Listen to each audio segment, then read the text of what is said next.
খুঁড়িয়ে যাচ্ছে আমেরিকা ও ইসরায়েলের আকাশ প্রতিরক্ষা ব্যবস্থা। কয়েকদিন পর ইরানি মিসাইল ঠেকানোই যাবে না। মধ্যপ্রাচ্যের রণাঙ্গনে এখন আর কেবল অস্ত্রের ঝনঝনানি নয়, বরং খেলা চলছে অদ্ভুত ও ভয়ঙ্কর এক অঙ্ক নিয়ে। একদিকে ইরানের হাতে থাকা হাজার হাজার মিসাইল, অন্যদিকে আমেরিকা ও ইসরায়েলের আকাশে প্রতিরক্ষা ব্যবস্থায় থাকা ইন্টারসেপ্টরের মজুদ। টানা ব্যালিস্টিক ও ড্রোন হামলার মুখে এখন সবচেয়ে বড় প্রশ্ন হয়ে দাঁড়িয়েছে, আমেরিকা ও ইসরায়েলের প্রতিরক্ষা সক্ষমতা আর কতদিন টিকবে। পরিস্থিতি এতটাই ভয়াবহ যে মাত্র 2-3 দিনের উচ্চ মাত্রায় ইরানি ক্ষেপণাস্ত্র হামলার বিনিময়ে আমেরিকা ও ইসরায়েলের ইন্টারসেপ্টরের মজুদ বিপজ্জনকভাবে তলানিতে এসে ঠেকেছে। এর পেছনের অঙ্কটা খুব সাধারণ, কিন্তু ইসরায়েলের জন্য চরম আতঙ্কের। ইরানের ছোড়া এক একটি ক্ষেপণাস্ত্র বা ড্রোন ঠেকাতে আমেরিকা ও ইসরায়েলকে ছুটতে হয় 2 থেকে 3টি ইন্টারসেপ্টর।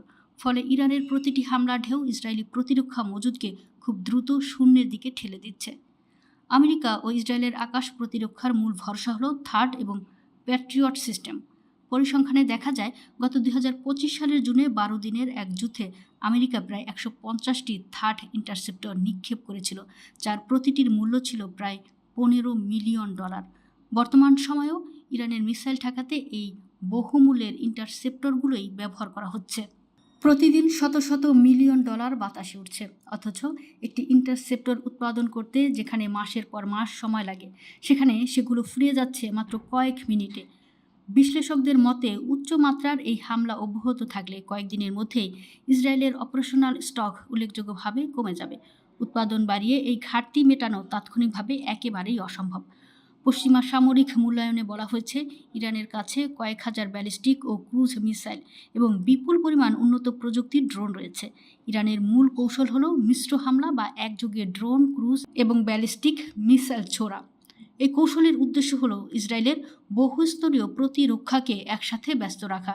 উপরের স্তরের প্রতিরক্ষার জন্য থার্ড এবং নিচের স্তরের জন্য প্যাট্রিয়ট ব্যবহার করতে বাধ্য হচ্ছে আমেরিকা ও ইসরায়েল। ইরান যত বেশি মিশ্র হামলা চালাবে, প্রতিপক্ষের মজুদ তত দ্রুত ক্ষয় হবে। যদি মার্কিন ইসরায়েলি প্রতিরক্ষা এই চাপ সামলাতে না পারে, তবে পরিস্থিতি নিয়ন্ত্রণের বাইরে চলে যাবে। মজুদ ফুরিয়ে গেলে উপসাগরীয় অঞ্চলে মার্কিন নিরাপত্তা ছাতার উপর সরাসরি আঘাত হানবে ইরান। এর ফলে তেলের বাজারে চরম অস্থিরতা, বিমা ব্যয় বৃদ্ধি এবং বাণিজ্যিক জাহাজ চলাচলে বিশাল ঝুঁকি তৈরি হবে, আর অভিঘাত পড়বে পুরো বিশ্বের অর্থনীতিতে। এখন সবচেয়ে বড় প্রশ্ন, এই স্নায়ু যুদ্ধে আগে ক্লান্ত হবে কে? ইরান যদি আরও কয়েকদিন এই মাত্রায় হামলা অব্যাহত রাখে, তবে আমেরিকা ও ইসরায়েলকে হয় নিজেদের প্রতিরক্ষা ব্যবস্থায় রেশনিং করতে হবে, নয়তো আকাশ প্রতিরক্ষা ছাড়াই ইরানের হামলার শিকার হতে হবে।